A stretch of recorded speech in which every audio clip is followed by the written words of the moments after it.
Olá, muito boa noite, sejam todos bem-vindos a mais uma aula especial aqui da IBNU.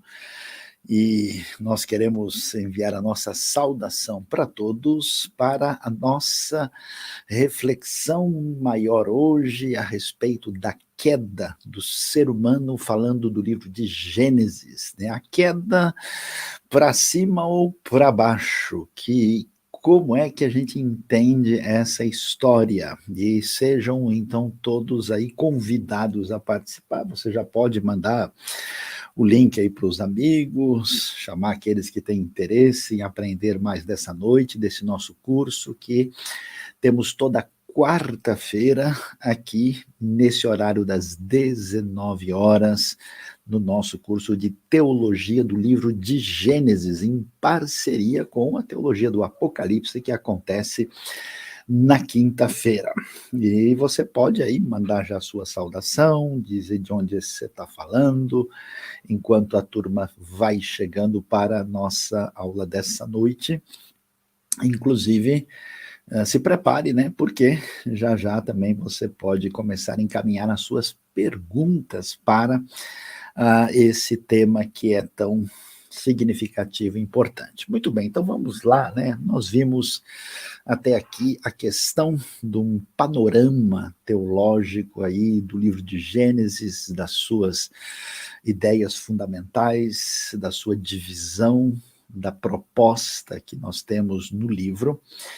E mencionamos aí a realidade tão valiosa da questão da criação, né, da revelação do Deus que cria todo o universo, os céus e a terra, e também toda a criação de tudo que existe debaixo dessa diretriz divina, e na sequência vimos a criação também do ser humano, o homem, a mulher, nos dois relatos, olhamos capítulo 1 e 2, e chegamos até a entrar um pouco no assunto, mas não caminhamos diretamente ao falar da queda. Então, o que nós encontramos? Veja, Gênesis, digamos assim, de 1 a 3, traz para a gente aí o que a gente pode chamar daquilo que envolve a criação e a queda. Na sequência, Gênesis 4 até o capítulo 11, nós vamos ter o que a gente pode chamar de um aprofundamento dessa realidade da queda. E então, como é que nós observamos aí o relato da queda que aparece no capítulo 3? Lá nós lemos, né, que a serpente, Nahash, no texto original, e curiosamente, serpente é um termo que significa tem várias palavras em hebraico para serpente, para cobra, e a palavra aqui tem a ver com algo que é brilhante, né? Algo que chama atenção pelo brilho, e que é um substantivo masculino, né? Então, a serpente, que era mais assim astuta do que qualquer outro animal que o Senhor Deus tinha feito, ela então entra no chamado processo da tentação, né? Então, o que nós vamos observar aqui, é claro que o ser humano é criado com liberdade, com capacidade de escolher, né? Tanto é que Deus dá uma ordem que eles não devem comer da chamada árvore do fruto do conhecimento do bem e do mal, que, como nós vimos, significa um conhecimento absoluto. O foco da tentação é ser como Deus. E a questão da liberdade é muito importante, porque sem liberdade nós não somos de fato uma pessoa. Sem liberdade nós não temos a possibilidade de responsabilização moral. E sem liberdade não é possível amar de fato. Então, o que acontece é que a serpente começa a conversar com Eva, e ela passa a fazer um questionamento a respeito da palavra divina. né? Então ela coloca em dúvida. Então foi isso mesmo que Deus disse, né? Toda a discussão é em torno da palavra divina e o que Deus disse de fato. Então a gente começa a ver que desde o começo na Bíblia, essa questão da interpretação, do entendimento da palavra divina, né? Então a mulher, né, conversa com a serpente e diz que eles não podiam comer somente do fruto da árvore que estava no meio do jardim, inclusive ela dá uma ampliada na coisa, diz que não podia nem tocar nele, e aí a serpente vai, no segundo passo, né, dizer não, com certeza vocês não irão morrer. E aí surge o foco real da tentação, né? Que aqui nós temos o que a gente chama de um discurso completo, né? Muitas pessoas, quando leem Gênesis 3, ficam perguntando, mas esse aqui é um relato histórico específico, como é que a gente deve entender esse texto?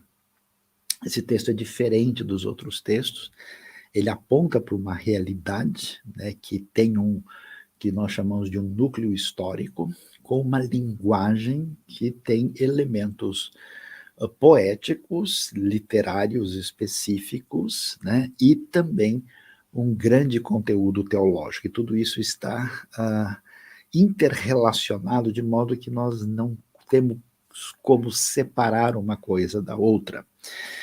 Mas o sentido da coisa aqui muito profundo, porque a tentação chega no ponto específico que envolve isso, né? Deus sabe que os seus olhos serão abertos e vocês serão como Deus, conhecedores do bem e do mal.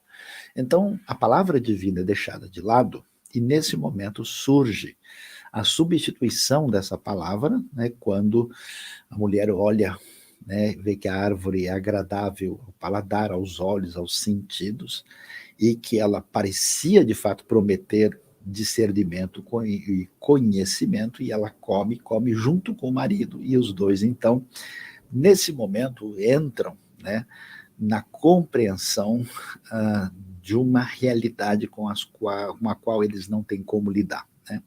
Essa ruptura com Deus causa uma ruptura consigo mesmo, de modo que eles então agora não têm como encarar a sua nudez e procuram resolver isso sozinho.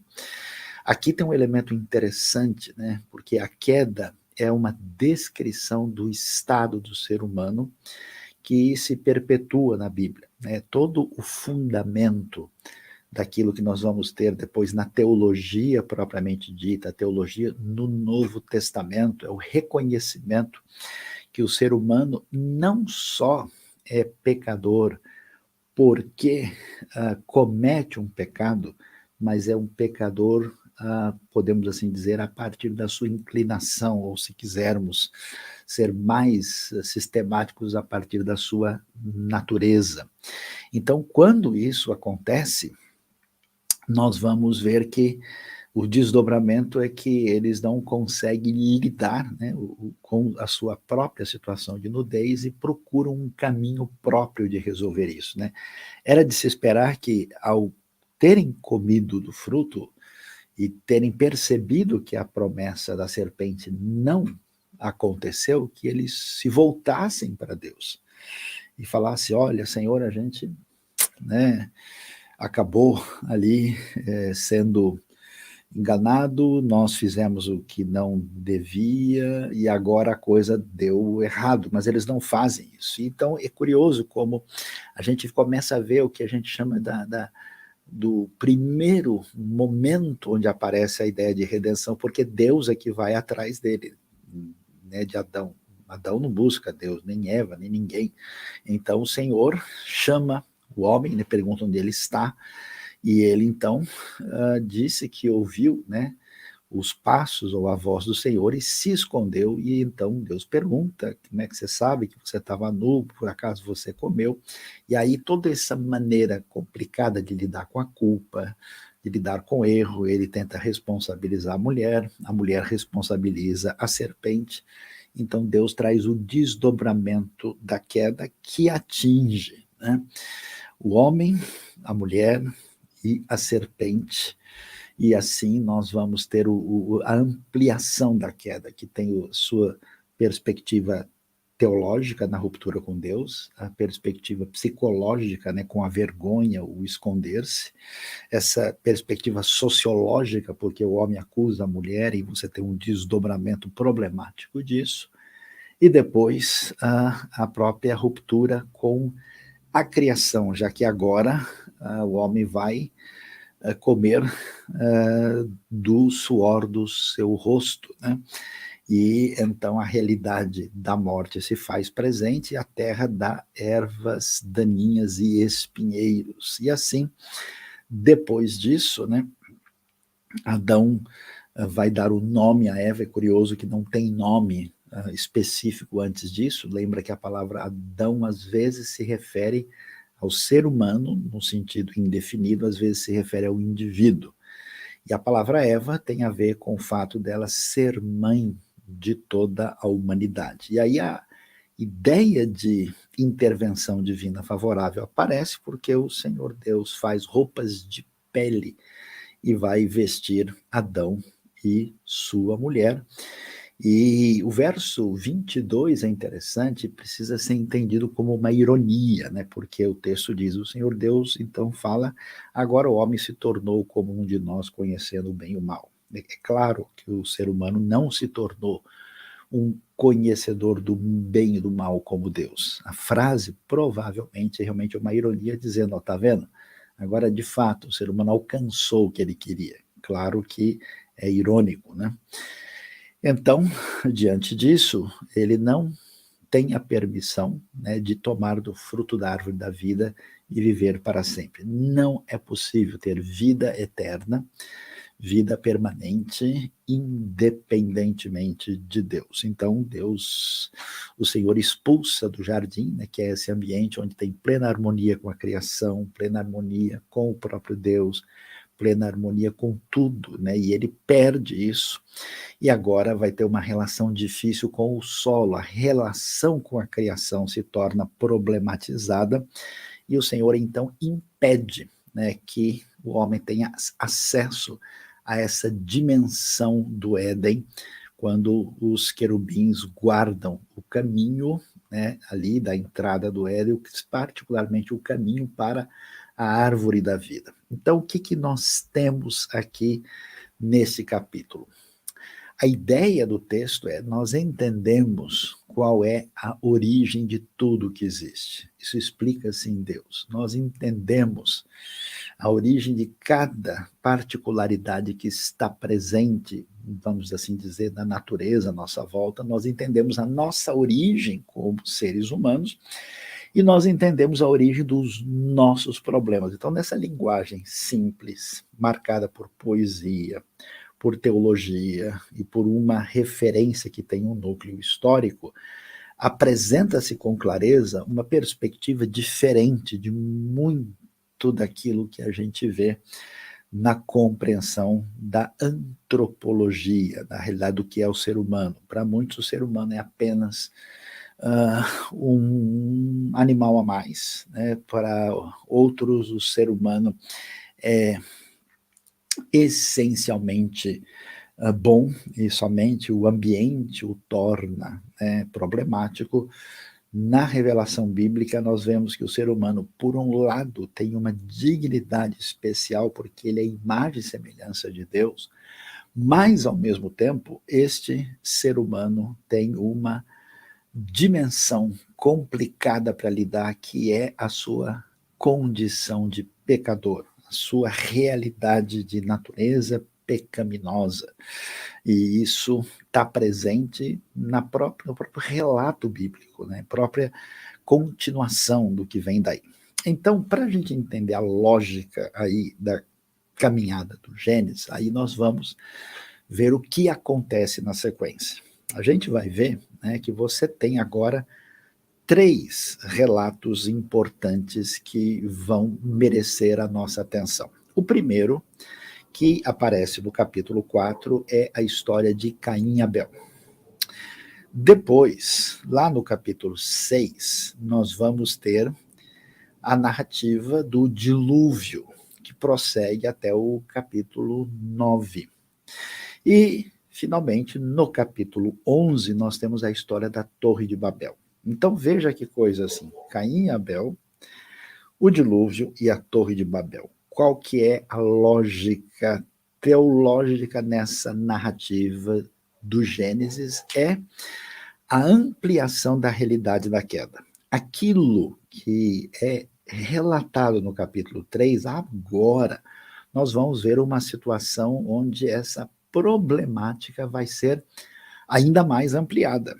Então, esse é o foco que aparece aqui. Agora, quando um texto antigo é escrito, esse texto ele tem que ser dimensionado na realidade para aquele tipo de sociedade compreender o que está acontecendo.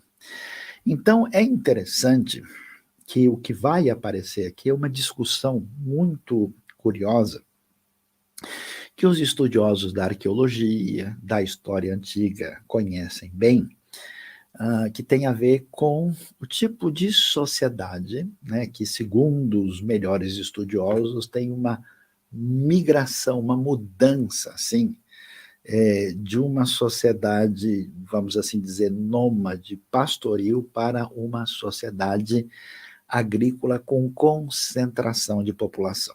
Para a gente entender isso, lembra, o mundo antigo, particularmente naquela região, é um mundo que a gente vai descobrir que vai ter as suas grandes concentrações em função, né, de áreas férteis onde vai haver prática, vamos dizer, mais concentrada de agricultura e onde vão ser construídas as grandes cidades. Isso particularmente é perceptível tanto na Mesopotâmia, né, lá na antiga terra dos Sumérios, depois acadianos, babilônios, e também no Egito. E aqui aparece, né, essa discussão teológica sobre isso, e que vai ter vamos dizer, um sabor peculiar nesse contexto quando a gente vê o que acontece na história de Caim e Abel. O que a gente vê aí?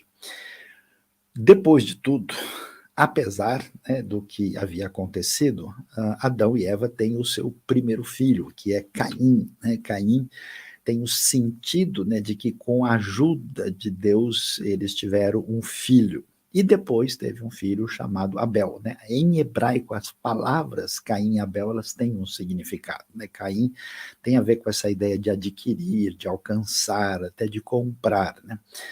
Abel, interessante, é uma palavra que significa névoa, neblina.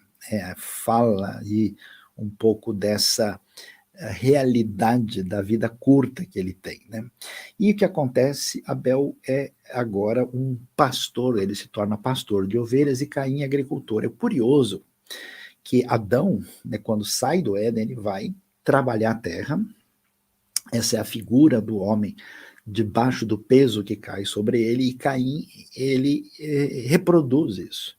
Abel começa a fazer uma coisa diferente, ele enfrenta, né, a situação da realidade à sua volta e se torna pastor de ovelhas. Né? E aí, no final das contas, a gente tem aqui um pano de fundo, né, que vai mostrar um pouco dessa conexão com o Deus revelado a Israel nesse ambiente pastoril, em oposição a esse mundo agrícola, porque o mundo agrícola também, a gente vai ver, vai ser um mundo de opressão, vai ser um mundo de escravização. Não é sem razão que os principais indivíduos de destaque na Bíblia hebraica são pastores de rebanhos, e aí Abel se torna pastor, e aí quando eles vão se voltar para Deus, Caim traz um fruto da terra para adorar a Deus. E o que aparece do jeito que está no hebraico, né, é que ele trouxe um fruto qualquer. Enquanto que Abel, quando vai trazer algo para Deus, ele traz o melhor do melhor. Né? Ele traz, vamos assim dizer, a melhor parte da melhor picanha, assim, o filé mignon, trouxe as partes gordas das primeiras crias do que... E o Senhor aceita com agrado a oferta de Abel, mas não aceita Caim. Então, o que, que a gente começa a ver aqui? Uma coisa curiosa, né? Essa relação com Deus está problematizada, né? Porque não estamos na mesma sintonia anteriormente. Abel consegue, né? Numa atitude de gratidão, agradar a Deus, Caim não. E nessa dimensão que envolve a relação com Deus e a relação com o próximo, com o irmão, ela se torna problematizada. E Caim, então, fica indignado, porque a sua atitude, que nem foi, ele trouxe uma coisa qualquer para Deus, Caim fica indignado e então Deus questiona a sua atitude, por que ele está furioso, por que ele está com o rosto transtornado, e o avisa que o pecado pode atingi-lo perigosamente. Mas Caim, dominado pela sua fúria, Caim entra num processo de uma queda cada vez maior. Ele convida Abel para ir ao campo e acaba matando seu irmão. E aí nós vemos algo muito complicado, porque a lógica do texto é assim, tá vendo a queda que aconteceu lá atrás? Agora essa queda ampliou. Agora você não tem Adão acusando Eva, ou Eva procurando a serpente para acusar. Agora não, você tem um irmão matando o outro depois de um culto problemático. E aí, então, Deus vai atrás, pergunta para Caim, muito interessante, que Deus nunca chega acusando, sempre faz a pergunta. Caim responde para Deus que ele não é guarda do seu irmão, e então Deus traz o julgamento agora ampliado. Ou seja, o que aconteceu no capítulo 3 aparece piorado no quadro.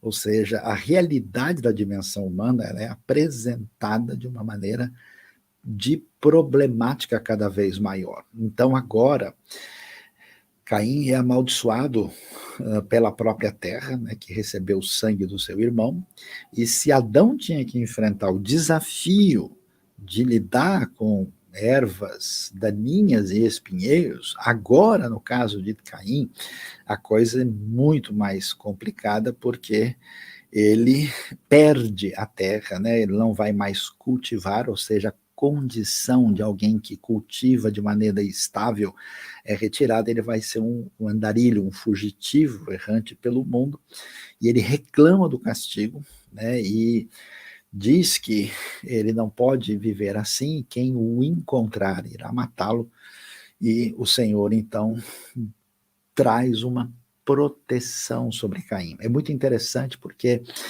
isso que às vezes a gente lê e não entende é um sinal positivo, sinal favorável. Deus coloca um sinal em Caim para evitar que ele receba o juízo por aquilo que ele poderia receber. Então ele se afasta, vai viver a leste do Éden, e aí aparece a genealogia de Caim.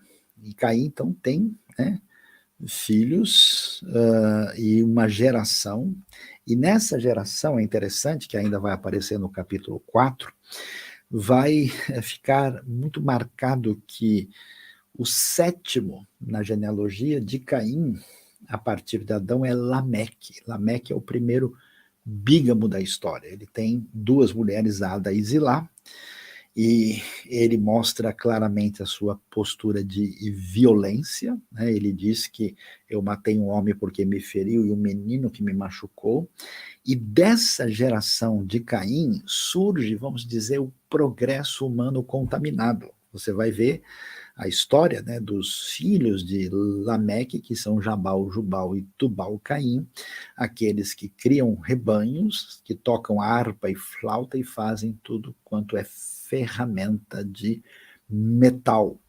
E aí, nesse momento, então, a gente começa a descobrir que surge, né, aí a ideia de uma cidade que aparece no verso 17, que tem o nome do filho de Caim, Enoque.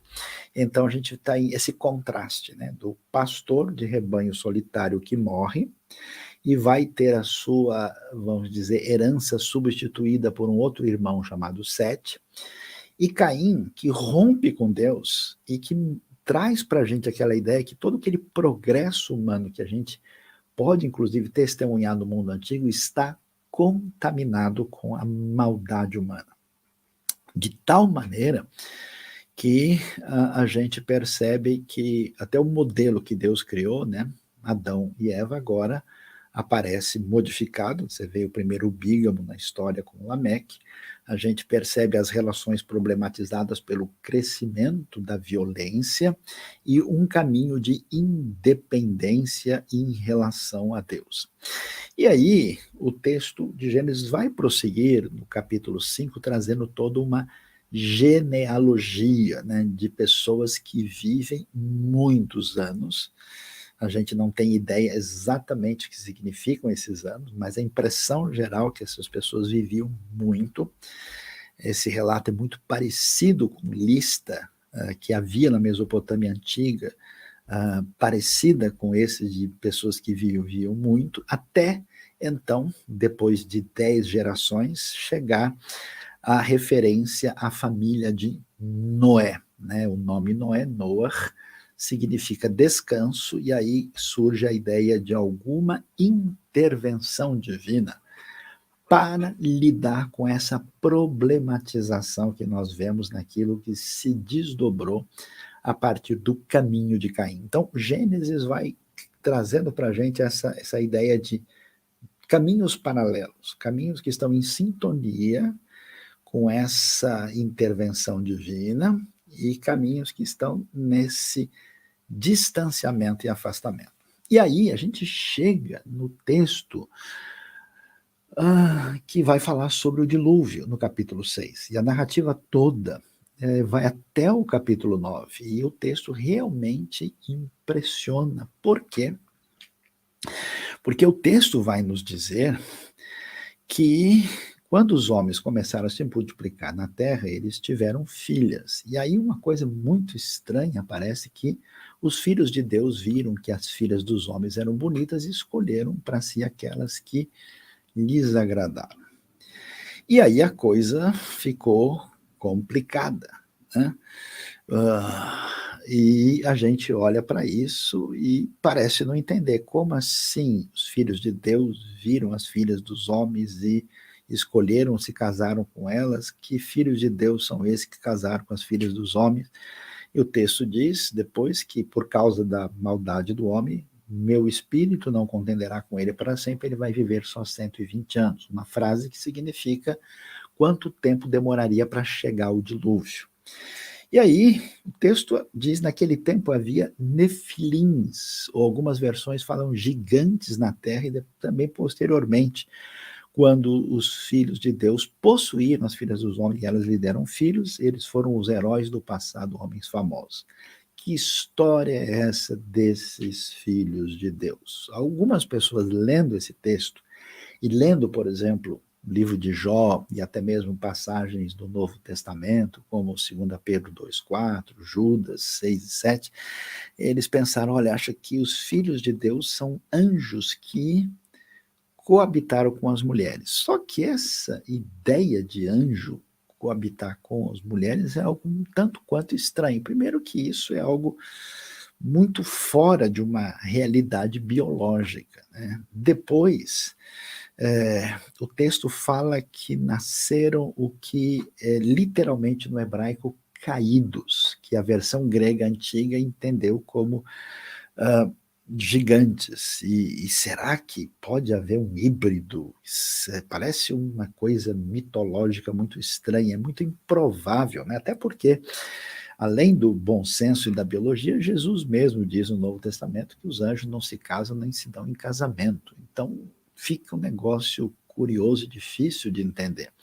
Outras pessoas acham que aqui nós temos uma linguagem, né, que quer dizer filhos de Deus são os descendentes de Sete que casaram com as mulheres descendentes de Caim, e que isso trouxe uma mistura que causou uma decadência. Mas é difícil entender por que, se é tão simples dizer Caim e Sete no capítulo anterior, por que precisa de uma linguagem como essa. No nosso entendimento, parece fazer mais sentido que filhos de Deus significa gente poderosa, já que a palavra Deus tem esse sentido, a palavra Elohim. E que esses indivíduos poderosos, eles formaram os primeiros haréns. Essa que é a questão. Eles viram as filhas dos homens e escolheram para si aquelas que lhes agradaram. Isso traz uma lógica, porque Deus cria primeiro Adão e Eva, depois você vê Lameque como bígamo, e aqui você tem os primeiros haréns da antiguidade, ou seja, um desaparecimento daquilo que é uma ideia bíblica de família a partir da criação. E aí surgem esses caídos que são poderosos e gigantes no sentido social, e por isso o texto diz que eles foram os heróis do passado, homens famosos. Essa situação trouxe toda uma decadência, de modo que o Senhor viu que a perversidade do homem tinha chegado a tal ponto, né, que então Deus, toda a inclinação do pensamento deles era somente para o mal. E aí o Senhor se arrepende de ter feito o homem sobre a terra, e isso lhe atinge no coração, e ele então promete fazer desaparecer o homem.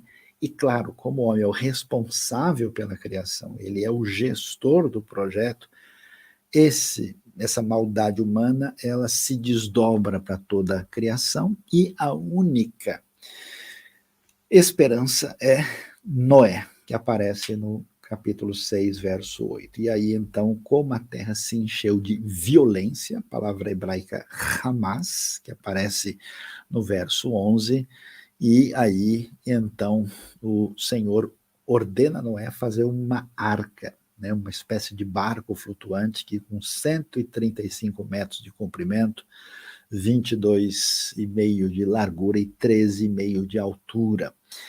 E promete, então, o dilúvio, e todos os animais vão, cada um casal, né, de tudo o que respira, claro, não precisa de animais aquáticos, né, e todos que entram, e 7 animais limpos, e Noé obedece a Deus, e ele armazena alimento, e assim a Bíblia nos fala desse grande dilúvio. O que a gente entende aqui do ponto de vista teológico? Que o mal, ele vai se multiplicando, ele representa uma ameaça real, e essa realidade do mal e do pecado, ela não se restringe ao indivíduo, ela tem esse fator ampliador e multiplicador. Então, consequentemente, o que acontece aqui traz toda essa contaminação para o mundo todo. Se a gente teve, né, o problema do Éden, depois Caim e Abel, agora a maldade chegou ao ponto que contaminou quase tudo. Sobrou quem? Noé e a sua família. Então Deus vai e age de uma maneira ao mesmo tempo em que ele exerce o seu juízo, exerce a sua misericórdia, preservando o ser humano e também a obra da criação, para que o mal não se propagasse de maneira definitiva. E assim, as águas, nós temos ali um relato de 40 dias de chuva, né, de noite e dia, né? Hoje a gente consegue entender realmente o poder das águas, né, com tudo que acontece no desequilíbrio climático no planeta.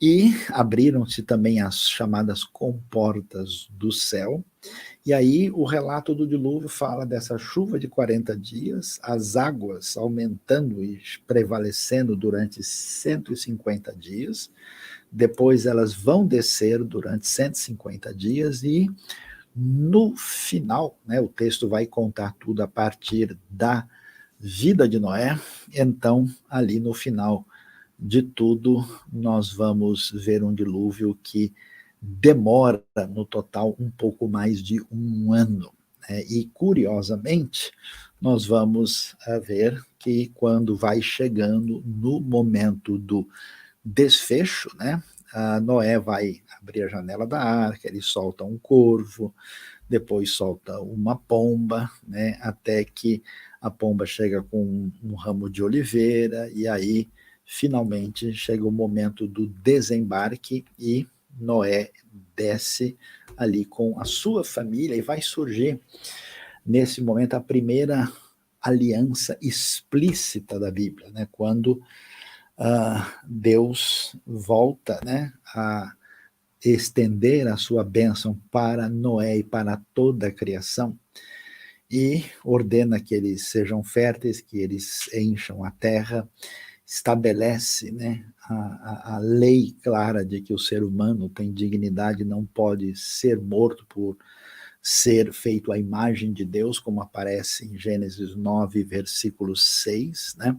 E Deus faz aliança com Noé e com todos os animais, conforme o capítulo 9 nos mostra, e promete que nunca mais a terra será destruída por um dilúvio, e Deus coloca o seu arco nas nuvens para lembrar disso, né?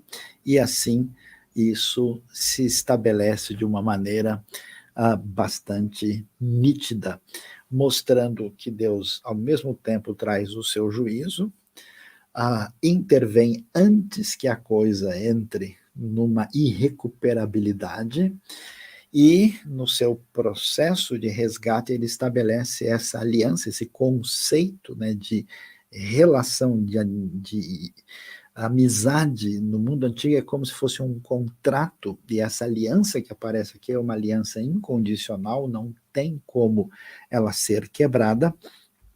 E terminando isso, nós temos um episódio bastante complicado, né, que Noé planta uma vinha e, aparentemente, sem ter noção do que isso poderia desencadear, o suco da vinha, né, que fermenta, ele toma e se embriaga e fica sem roupa, despido. O seu filho mais novo, Cam, vê isso, e aí ele vai contar aos irmãos, né? O que a gente entende no texto é que era de se esperar que Cam tomasse uma atitude de proteção ao pai, mas ele não reage de maneira adequada. Parece que ele se omite e simplesmente, num tom muito pouco preocupado, vai falar aos irmãos, e os irmãos então voltam andando de costas, né? Interessante, para não ver a nudez do pai. É só importante destacar que ver a nudez aqui significa apenas ver a nudez e mais nada além disso. Eles cobrem Noé, e Noé sabe do que aconteceu, e o texto revela essa relação problemática. Gênesis trabalha muito com genealogia, com geração após geração, e o filho de Cã perde a conexão adequada com o pai e não tem bênção do pai. Por isso, Noé vai trazer uma palavra pesada sobre Cã, dizendo que, interessante, não diz maldito seja Cã, mas maldito seja Canaã, que é o filho de Cã, e ele será servo dos seus irmãos. Essa palavra tem a intenção de estabelecer a conexão com o que nós vamos encontrar na história de Israel, porque depois os cananitas, descendentes de Canaã, serão servos de Sem, né, de onde vai surgir o povo hebreu que vai conquistar a terra. O objetivo do texto é exatamente isso. Então, a promessa de bênção atinge Jafé e Sem, mas não Canaã, que terá, inclusive, a sua terra conquistada pelos descendentes de Sem. E assim a gente tem, né, esse desfecho, e o dilúvio tem a sua narrativa terminada, né? A gente depois pode discutir aqui detalhes sobre o dilúvio. Alguns estudiosos falam de um dilúvio que atinge todo o planeta, outros acham que um dilúvio do mundo conhecido, que corresponde ao mundo inteiro na linguagem bíblica. E aí nós temos, assim como nós vimos lá no final do capítulo 4, no capítulo 5, a genealogia. Lá, o que você tem? A genealogia de Caim e a genealogia de Sete. A genealogia de Caim fica fora do lugar e prevalece a genealogia de Sete. E aqui aparece esse tema interessante, não só o tema do pastor de rebanho, mas o tema do filho mais novo. Né? Era de se esperar que Caim fosse a promessa de bênção, mas ela cai sobre Abel e prossegue por Sete. E nós vamos ver algo aqui curioso, quando nós vemos as genealogias de Sem, Cã e Jafé. elas vão ser apresentadas para mostrar, né, que todos os povos, os que são conhecidos em torno da região do Mediterrâneo, têm ligação com Noé, né? Então, se fala da divisão dos clãs, das línguas, dos territórios, nações, conforme o final do capítulo 10. Uma coisa importante a gente observar é que Gênesis não tem a intenção de apresentar um relato sempre em ordem cronológica. Por exemplo, no final de Gênesis 10, você vai ver o texto bíblico falando de divisão de clãs, línguas, territórios e nações. Mas ainda não tem divisão de línguas, só vai aparecer no capítulo 11. Mas a disposição do texto é teológica e didática, por isso é diferente.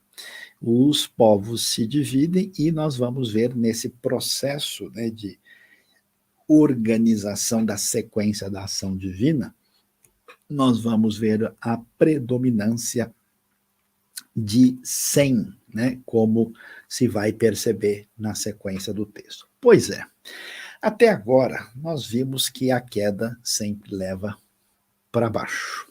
A queda mostrou aí a situação de Adão e Eva, mostrou a situação de Caim e Abel, a queda mostra a situação do dilúvio, e no capítulo 11 nós vamos ter uma ampliação disso, ou seja, o pressuposto é que, indo para o passado, a humanidade tem uma unidade, ela é derivada de um só casal, ela é derivada de uma única realidade antropológica, então, inclusive, de uma única maneira de falar.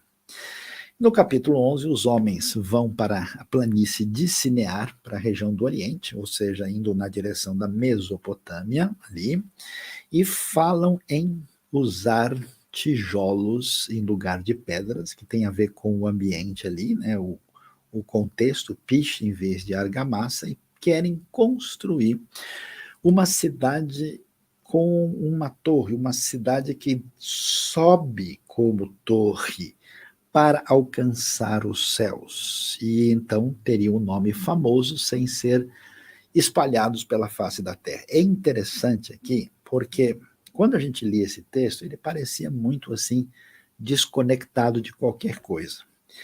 Aí, não só a gente acabou, né, conhecendo, né, já há bastante tempo as pirâmides do Egito, mas na Mesopotâmia eles acharam um negócio muito peculiar, que eram os famosos zigurates. São pirâmides escalonadas que no seu topo tinha uma área reservada para os deuses. Os antigos achavam que a gente podia chegar perto dos céus, que os céus não estavam tão longe da terra assim. Então a Torre de Babel, ela de fato, ela evoca essa realidade que a gente vê no zigurate. Um zigurate famoso, por exemplo, foi descoberto na cidade de Ur, inclusive a cidade mesopotâmica de onde veio o próprio Abraão. E então, nesse cenário, né, quando essa unidade se organiza para o mal, o Senhor, então, vai ver a cidade com essa torre e diz, olha, os homens são um só povo, falam uma só língua, e nada vai impedir o mal que eles estão planejando. Então, Deus decide confundir a língua que falam. Mais uma vez, interessante, um plural de primeira pessoa. Venham, desçamos e confundamos. E o Senhor os dispersou, por isso o lugar foi chamado Babel, né, que é a mesma palavra hebraica para Babilônia também, depois. E ali, essa palavra tem o sentido de confusão. Deus confundiu a língua e o Senhor os espalhou por toda a terra. Então, o que a gente vê aqui? A gente vê o extremo da queda. Se a gente viu o que aconteceu no Éden, Caim e Abel, a história do dilúvio, agora em Babel, a arrogância humana chega num ponto, não é só de desobediência a Deus, não é só de romper com o próximo, não, a ideia é muito mais complicada. A ideia é de construir um caminho para invadir o céu. Não é só querer ser como Deus, mas de tomar o lugar da morada divina. por isso que a gente diz, né, queda para cima aqui, porque esse nível de arrogância é interrompido por Deus, impedindo que eles pudessem chegar nessa condição. Quando a gente lê isso, a gente pensa, mas que coisa, mas quando a gente descobre o jeito de ser, de pensar, especialmente dos monarcas desses ambientes em torno daquela realidade do Israel antigo, a gente percebe como isso faz muito sentido. E aí nós temos uma nova lista genealógica, né, que começa aí com o 100, né, aí com uma realidade de extensão de vida muito menor, muito mais próximo do que nós conhecemos, inclusive nos dias de hoje, e isso vai prosseguir até chegar à família de Abraão, né, que nesse momento ainda é chamado de Abrão, né? E aí nós vamos ter, né, que terá, né, assim como Noé gerou Sem, Cão e Jafé, terá também gerou Abrão, Naor e Arã. E assim, Abrão e Naor se casaram, né? A esposa de um era Sarai, a outra era Milca, e Terá tomou seu filho, e eles vão sair de Ur dos Caldeus e vão para uma cidade chamada Arã, né? Onde nós vamos ver a realidade da ação divina quando começa a redenção. Então, aqui é muito importante, interessante entender isso.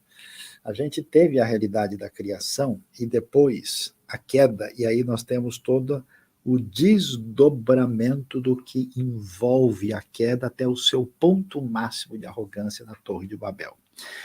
Quando, né, o juízo de Deus, que atinge Adão e Eva, atinge Caim e sua geração, o dilúvio, e esse juízo chega na Torre de Babel, Deus não desiste e continua a ação na genealogia, e nesse ponto máximo de arrogância é que no mundo já afastado de Deus, no mundo quando se perdeu muito daquilo que havia nas origens, no mundo como a gente vai ver que já está repleto de idolatria, aí começa o caminho de redenção. E é aí, então, que a gente vai entender qual é o sentido do capítulo 12, quando o Senhor resolve falar com Abraão, pedindo que ele saia da sua terra, né, do meio dos seus parentes, da casa do seu pai, para ir para a terra que Deus haveria de lhe mostrar. Então, aqui nós temos a compreensão dessa realidade que aparece Gênesis de 3 até 11, para depois poder prosseguir no nosso entendimento do ensino teológico do livro de Gênesis. Bom, nosso resumo caminhou bem até aqui, né? Acho que deu para ter um panorama bom, adequado, né, a respeito de que nós ouvimos até agora, e enquanto você que não mandou tem oportunidade aí de ir já encaminhando as suas perguntas, e a gente vai começar esse momento de perguntas e respostas agora, que podem ser encaminhadas. Olha, atenção, atenção, vamos ver aqui o Luiz Carlos, né, que manda a primeira pergunta para nós aí, diz o seguinte: essa questão da serpente falar com Eva deve-se entender de forma literal ou é figurado? Pois é, Luiz, a pergunta é um pouco difícil, né? É um diálogo direto ou uma representação de diálogo com o mal, né? Então, por quê? Porque isso é um tipo de pergunta que a gente quer fazer e que o texto não tem nenhuma intenção de revelar e dar detalhes sobre isso. O que resta para a gente é dar a nossa opinião. Como eu mencionei, o livro de Gênesis, ele é, digamos assim, entrelaçado. Você tem uma realidade que tem a ver com núcleo histórico, com ensino teológico, com linguagem poética. E às vezes é difícil da gente separar uma coisa da outra. Quando você fala, olha, com o suor do rosto eu vou comer o pão, é claro que isso é uma poesia. O curioso na história da mulher, da Eva e da serpente, é que Eva não mostra nenhuma estranheza, né? Parece que a coisa acontece de maneira, vamos dizer, natural, né?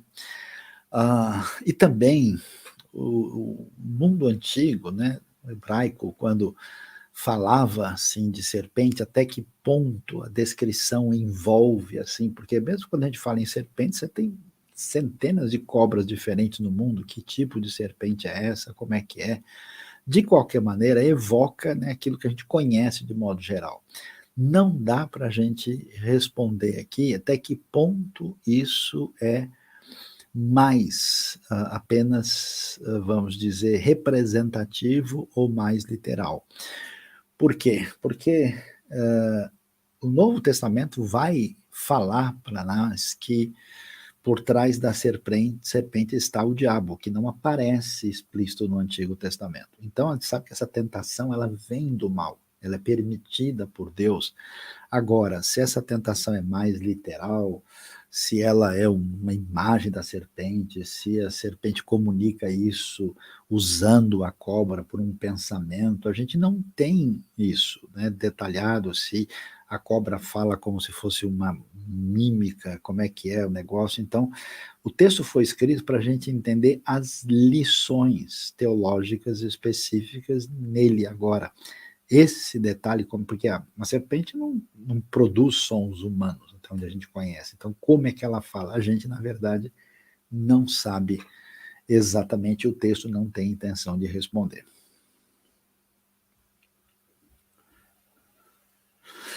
A pergunta aqui, né, na mesma direção, será que antes da queda os animais falavam, né? Então, mais uma vez, eu acho muito improvável, né? Até porque, se fosse o caso, né, a gente deveria ter alguma observação nesse sentido. Adão deu nome, né, a todos os animais, eles estavam numa relação de sintonia e não há nenhum sinal de nenhum diálogo, nenhuma conversa, né? Então, não parece ser o caso à luz do que nós vemos em Gênesis. Fernando Cassiano, o ser humano tem uma alma ou possui uma alma? Ou talvez a pergunta mais exata é se o ser humano é uma alma ou possui uma alma. Então veja lá, né? Quando a gente pensa da nossa maneira, nós temos uma cabeça orientada para sempre enxergar as coisas de maneira fragmentada e separada. Né? Então a gente sempre quer saber, então é alma, aqui é espírito, aqui é o corpo, né? Na maneira bíblica de apresentar a coisa, funciona numa outra direção, é apresentar a coisa integrada. Então, sem dúvida, o ser humano tem aquilo que a gente pode chamar de mais ligado ao mental, ao psíquico, né, ao que a gente chama de psicológico, e o ser humano tem algo que tem a ver com o espiritual, uma realidade que ultrapassa essa dimensão, mas essas coisas estão tão integradas, interrelacionadas, que é muito difícil a gente separar uma coisa da outra, até porque isso também está integrado com o nosso corpo, né? Então, por exemplo, o orgulho é um pecado que atinge onde? Atinge o espírito, ou atinge a alma, ou atinge os dois, ou atinge, inclusive, a pessoa quando fica muito orgulhosa ou com raiva, né, ela se desdobra no corpo também, porque nós somos uma unidade. A palavra alma, literalmente em hebraico, é a palavra nefesh, né? Só que nefesh tinha um sentido básico de fôlego, né, até de vento. Tem uma aula na IBNU só sobre isso, né, sobre coração, sobre alma, sobre espírito, né? Então, às vezes, o texto bíblico fala que o ser humano é uma alma vivente, é um nefesh chaya. Às vezes, alma quer dizer pessoa. Às vezes, alma aponta para uma realidade que parece mostrar mais o que a gente pode chamar de psicológico e emocional. né?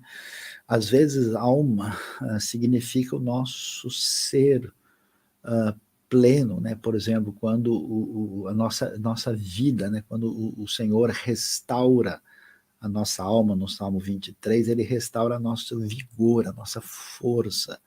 Às vezes, a alma até aponta para uma sede espiritual da parte de Deus, né? Então, o ser humano é uma realidade integrada que envolve o seu corpo juntamente com a sua parte não corporal, que tem a ver com esses elementos que a gente chama de alma e espírito. Nós não somos uma alma no sentido de ser uma coisa desencarnada, somos uma unidade que envolve tudo junto.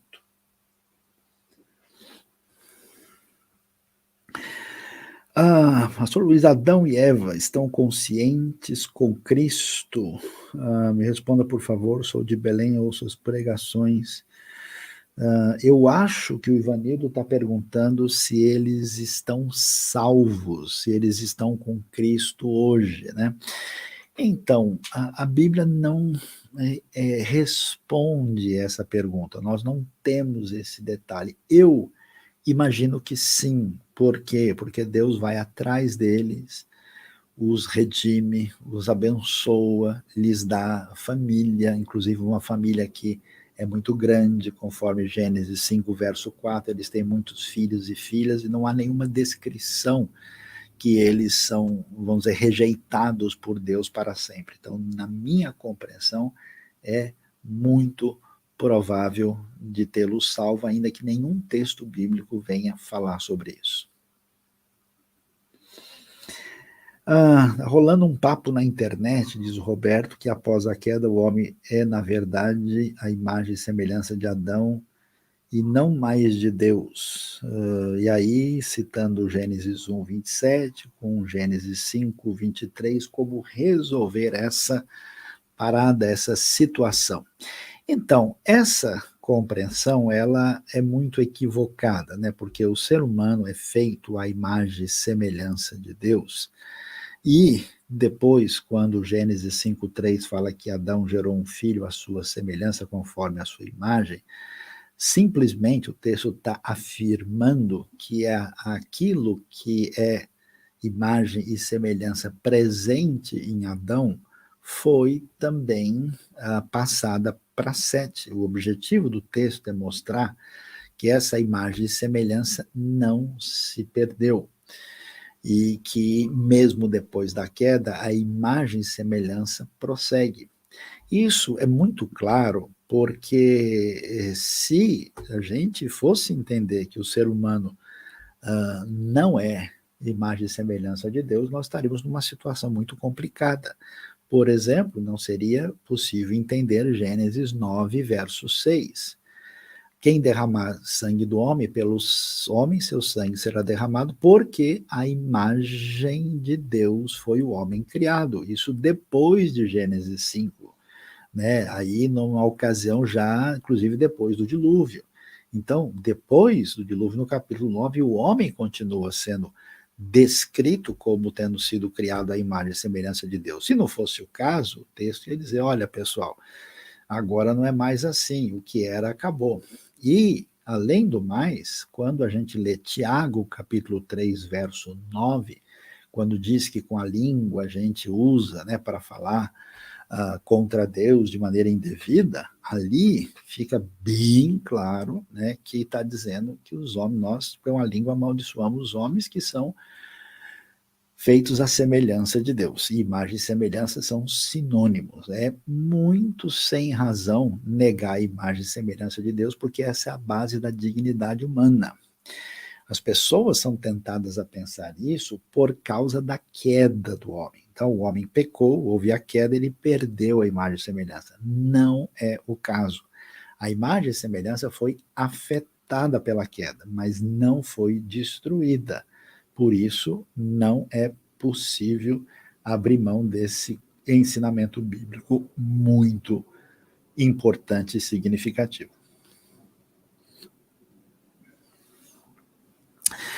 Luiz Carlos Peçanha também fala sobre o relato de Atos 2 sobre o Pentecostes. O falar em línguas, trazendo entendimento, pode ser entendido como um resgate da confusão de Babel? Certamente que sim.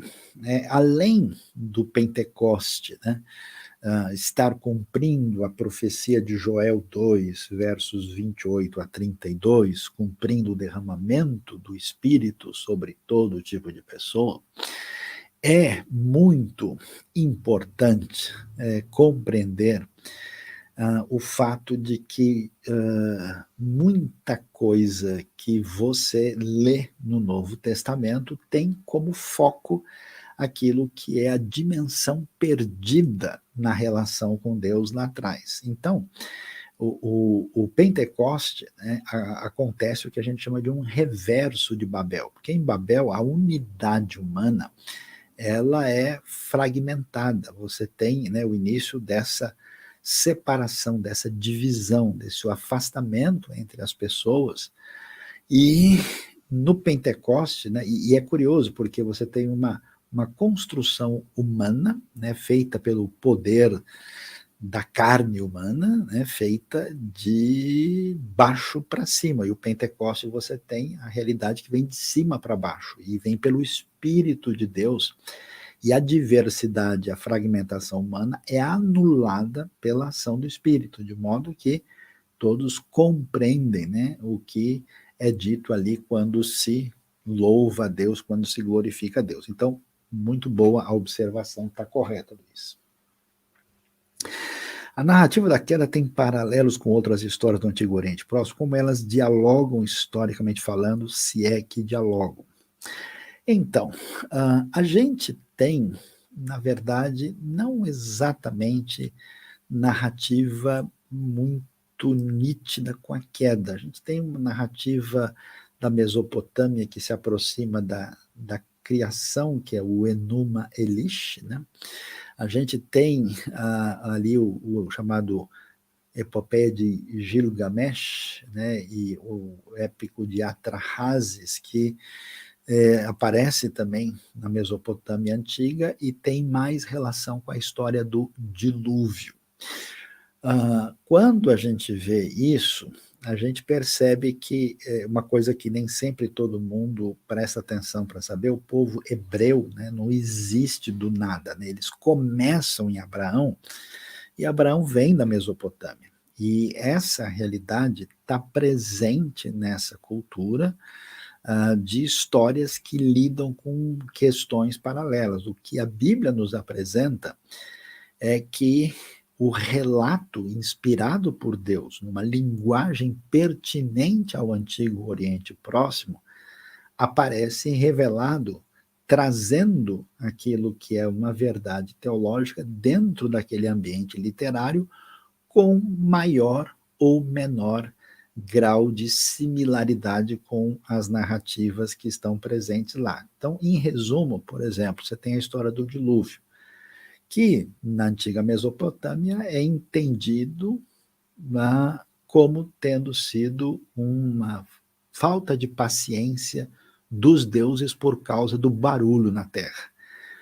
No contexto do Gênesis, a ideia não é essa. A ideia é que a violência, a maldade, o pecado trouxeram o juízo divino e Deus agiu para resgatar e dar esperança e aliança para a humanidade. Então você tem, de fato, a realidade que houve uma inundação gigante, que houve algo que causou essa realidade literária e, do lado de lá, isso apareceu na Mesopotâmia, descrito a partir das crenças deles, e na Bíblia aparece a partir daquilo que é apresentado como revelação da parte de Deus. Agora, tem elementos que envolvem a ideia de serpente tem a ver com vida ou morte, tem alguns paralelos, mas do relato mesmo da queda não tem um paralelo tão próximo assim. A Fabiana, o Jardim do Éden será restaurado? Isso acontecerá na ocasião dos novos céus e da nova terra? Muito boa a pergunta, E a gente tem, vamos dizer, uma certa dificuldade também quando lê o Apocalipse, porque o Apocalipse é bem interessante, porque é um livro cheio de visões e de muitos textos que são nitidamente simbólicos. Mas quando a gente lê o Apocalipse, particularmente os capítulos finais, né, capítulo 21, 22, onde aparece a ideia de toda a redenção, fica claro que Apocalipse está sempre lidando com o pano de fundo de Gênesis e de Êxodo. Mas o final, claramente a gente tem uma descrição que a gente pode chamar assim de um Éden urbanizado. A gente não pode aqui dizer, né, se a gente tem condição de descrever de maneira adequada e objetiva como é que era a realidade do Éden primordial. De qualquer maneira, toda a descrição evoca uma relação de perfeita harmonia com Deus e com toda a criação. Com certeza, quando nós vemos, né, a ideia, por exemplo, da Nova Jerusalém, a ideia daquele cubo, né, que desce do céu, que na prática mostra que liga o céu à terra, né, não há mais separação entre a realidade de Deus e a nossa realidade. Você vê a descrição do rio da vida, você vê, né, essa retomada do Éden. Então, no sentido divino e teológico, sim, o Éden aparece restaurado, e eu, pessoalmente, entendo que a redenção final vai envolver toda a criação e que essa redenção atinge não só nossa alma, nosso espírito, mas os nossos corpos na ressurreição, também a terra e todo o universo, com toda a criação sendo purificada da rebelião e do mal que a atingiu em função da ruptura com Deus. Por que Deus colocou esse sinal em Caim para não cair juízo sobre ele? É muito boa a pergunta da Marinilda.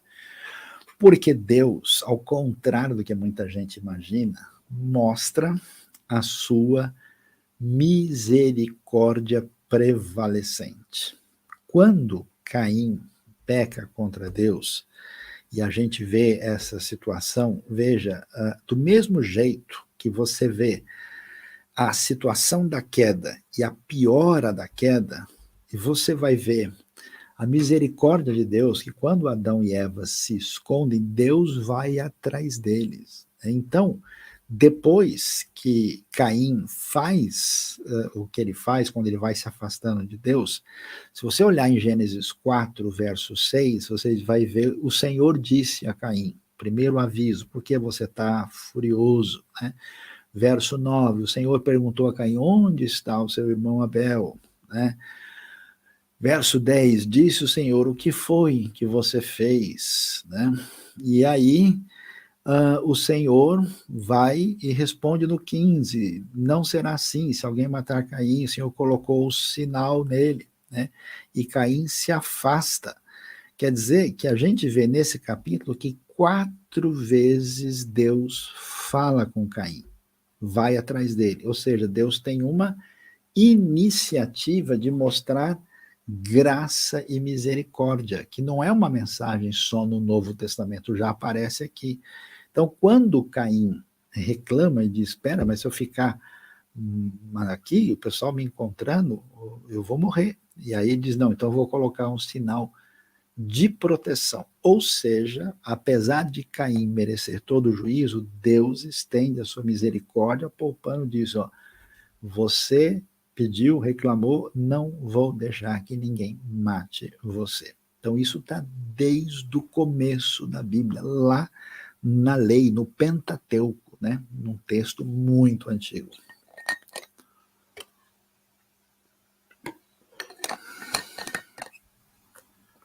O desenvolvimento da ideia sobre tentação foi amparado no diálogo entre Eva e a serpente, pensando sobre o que Tiago ensina sobre a cobiça de Eva, tanto do fruto quanto o ser igual a Deus.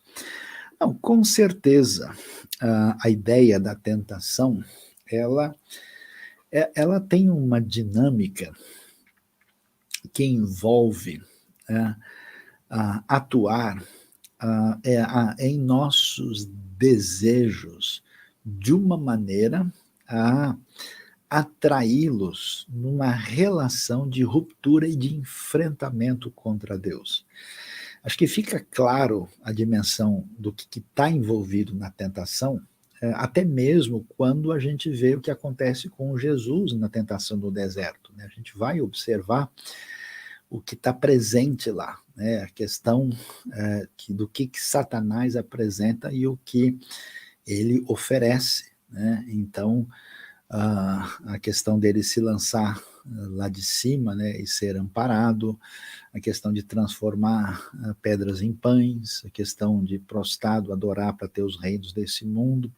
Então isso envolve aquilo que é chamado o orgulho, a soberba da vida, de 1 João, envolve o que é chamado de desejo forte da carne, né, e a tentação que atinge os olhos, né? Então, quando você olha para Eva, você vê isso, ela olha e sente uma atração e olha e também vislumbra ali o paladar, né, do fruto e vê que ele pode dar conhecimento e domínio, pode ser igual a Deus. Então, sim, essa é a dinâmica da tentação. Agora, o fator curioso que aparece aí, e que merece atenção, que, digamos, é a única segurança contra a tentação, e que também aparece, né, quando a gente lê o texto do Novo Testamento sobre Jesus, é que a defesa contra a tentação é a palavra divina. Então, Eva muda a palavra, ela se deixa que toda vez que o diabo chega, vamos assim dizer, chega de palavra divina na mão, né? Foi assim que Deus disse, né? Também quando Jesus é tentado, mas não está escrito assim, né? Mas não é isso que não está escrito sobre essa situação. Então veja como o desafio de lidar com a palavra divina é o ponto central no que envolve a questão da tentação. Amanda, fruto proibido do jardim do Éden era maçã ou figo, como muitos falam?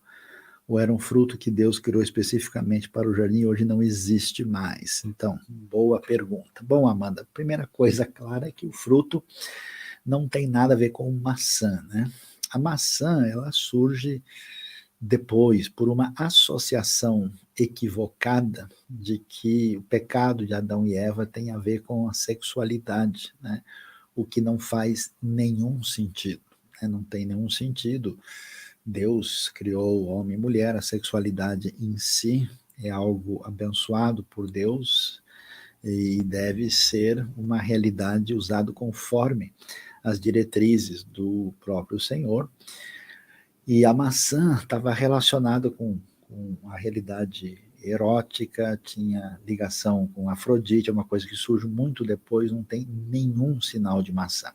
A ideia do figo, ela aparece de uma maneira curiosa, porque o texto vai dizer aí, né, que Deus vai, quando vai falar com eles, né, eles, diz o texto, que eles se cobriram com folhas de figueira, né, quando são procurados por Deus, está no capítulo 3, né, e aí eles fazem isso, né, e aí, então, por causa disso, surgiu, né, essa ideia de que a gente teria aí essa questão ligada à figueira. Mas o verso 7, né, que diz que eles juntaram folhas de figueira para cobrir-se. Veja,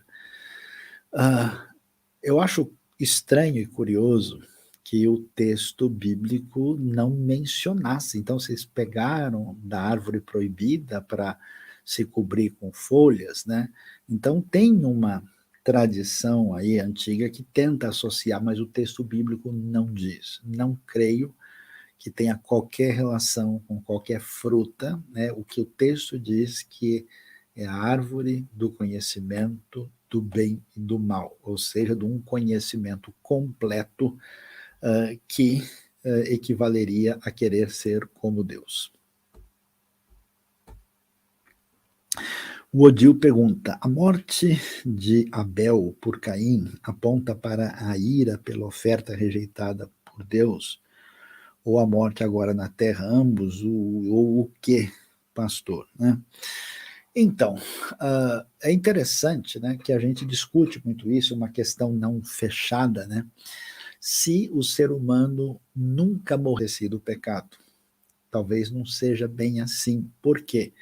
Porque o ser humano não é só pecador, ele é finito e limitado, né? Inclusive, veja que ele não tinha acesso à árvore da vida para viver eternamente. Mas é possível que o ser humano talvez não experimentasse morte como nós vemos hoje. Pode ser que ele passasse para a presença de Deus, que ele tivesse um outro tipo de passamento, uma outra realidade. Nós não sabemos, porque a gente pergunta se Adão e Eva caíssem, né, no Éden, batesse a cabeça na pedra, não ia doer, porque não tinha acontecido o pecado. É muito pouco provável, porque o ser humano ser humano, é finito, então ele tem uma realidade de limitação. Agora, quando o texto diz, quando no dia que vocês comerem, vocês vão morrer, eles não morreram na hora. Então essa morte tem a ver com a ruptura com Deus. E essa ruptura com Deus atinge a realidade física, a realidade espiritual, a realidade completa de tudo. Então, a morte, como nós a conhecemos, de uma maneira problemática, ela está presente. E quando Abel é atingido violentamente por Caim, ele morre. Né? Então, é o primeiro caso de morte, um homicídio, né, na história, e acontece em função dessa dimensão do pecado que atinge agora a todo mundo.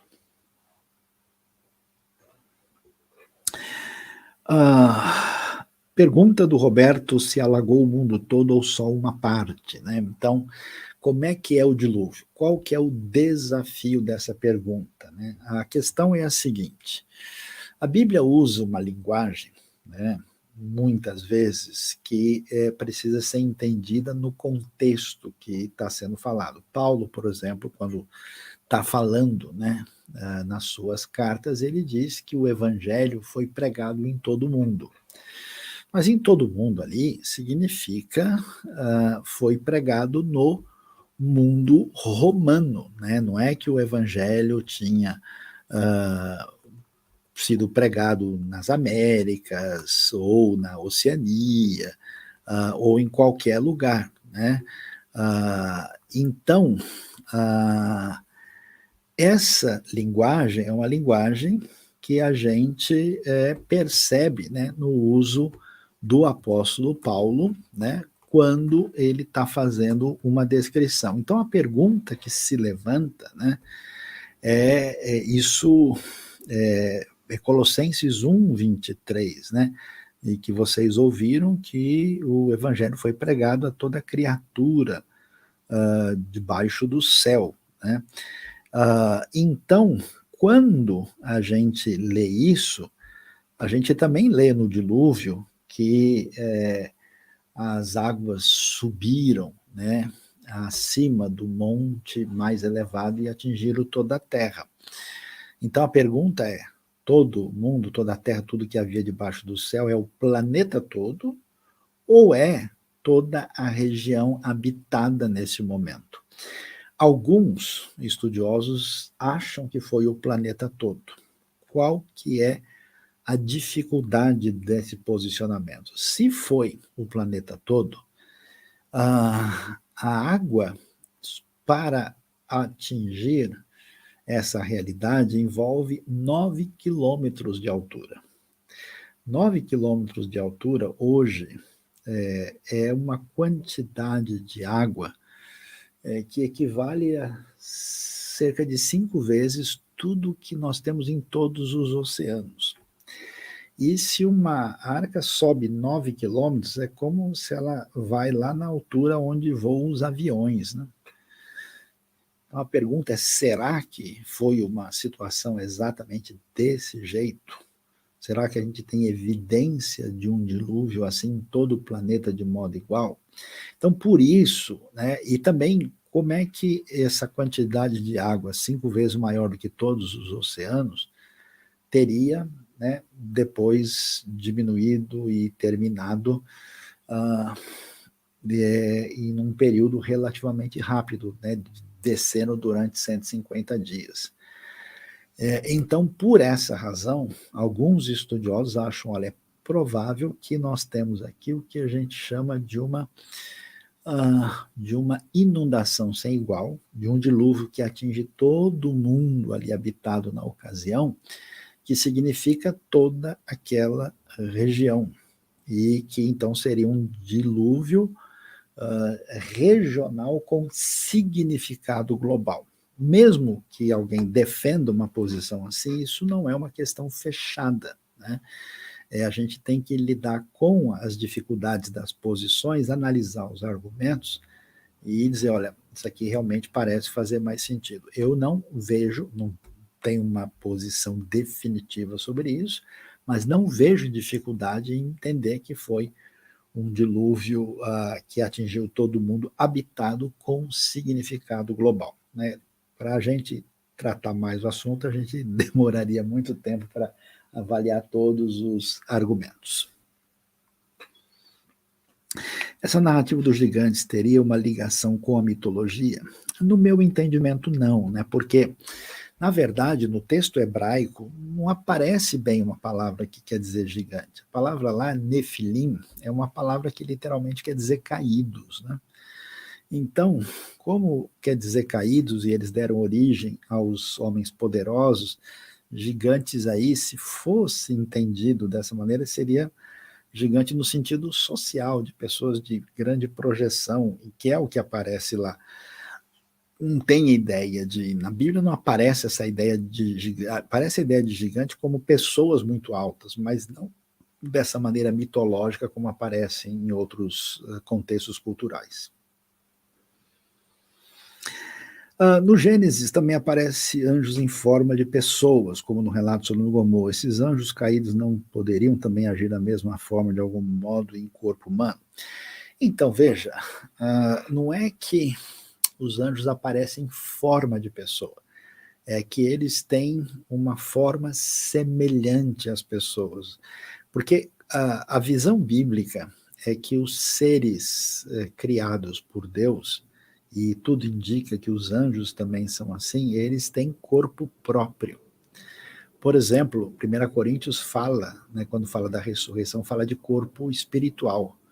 Então, o anjo não é uma coisa assim, sem consistência, como se ele fosse uma coisa etérea, que a gente tem muito essa mentalidade espiritualista nos filmes, né?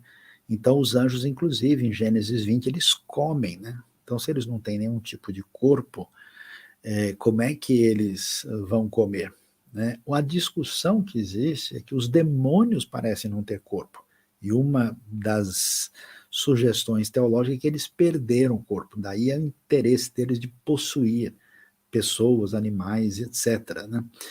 Então, mesmo que os anjos tenham um corpo, isso não quer dizer, em primeiro, que eles possam coabitar com os homens, né? E segundo, que eles possam gerar filhos, porque eles são uma outra coisa. E terceiro, a frase forte de Jesus que diz que os anjos não se casam nem se dão em casamento. E não se casam aí quer dizer que eles não têm condição, né, de interagir em intimidade com o ser humano. Né? Depois é que surgiu na Idade Média umas ideias estranhas aí de coabitação com seres espirituais, mas isso não tem paralelo na Bíblia. Vamos lá, estamos chegando aí ao final das perguntas, né? Então, eles tinham livre-arbítrio antes da queda e hoje não temos mais? E quando nascemos, esse livre-arbítrio é restaurado? Como os antigos hebreus viam essas questões? Pergunta boa do Jonathan. Então, veja, a gente está muito, como é que é, condicionado, viciado, né, sobre essa questão de livre-arbítrio. Tem até um texto, um artigo que está aí na internet, né, sobre livre-arbítrio e responsabilidade humana.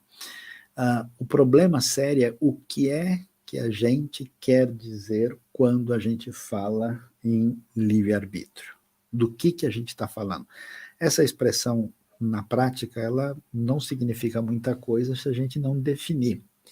Se a gente pensar em livre-arbítrio, no sentido em que a gente pode fazer tudo o que a gente deseja? É claro que a gente não pode. Se eu quiser agora, por exemplo, estar na Austrália, eu posso querer o quanto eu quiser, que eu não consigo estar na Austrália, porque a minha condição de criatura, limitado, finito, dentro do tempo e do espaço, não me permitem. Então, aquilo que eu chamo de arbítrio ou de escolha, por definição, está limitado pela minha condição de ser humano, vamos dizer, limitado. Né? Eu não tenho essa possibilidade. Né?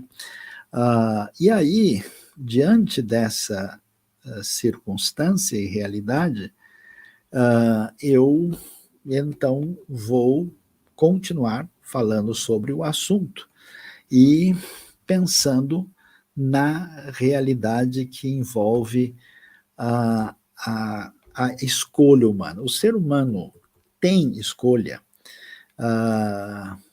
Essa escolha, ela é real, né? Ou será que não? Né? Então, é claro que a nossa capacidade de escolha, dê a gente o nome que a gente queira dar, essa capacidade de escolha nossa está prejudicada, ela está alterada, ela não é a mesma coisa, né, de que sem a gente estar contaminado pelo pecado, né? Então a gente sabe disso, mas isso não significa, né, que a gente não possa, né? Só enquanto a gente fala no site da Pleno News, tem aí um artigo, né, o livre-arbítrio e a responsabilidade humana, que eu aconselho vocês lerem. Se o pessoal conseguir colocar aí, seria bom para o pessoal poder olhar depois. Né?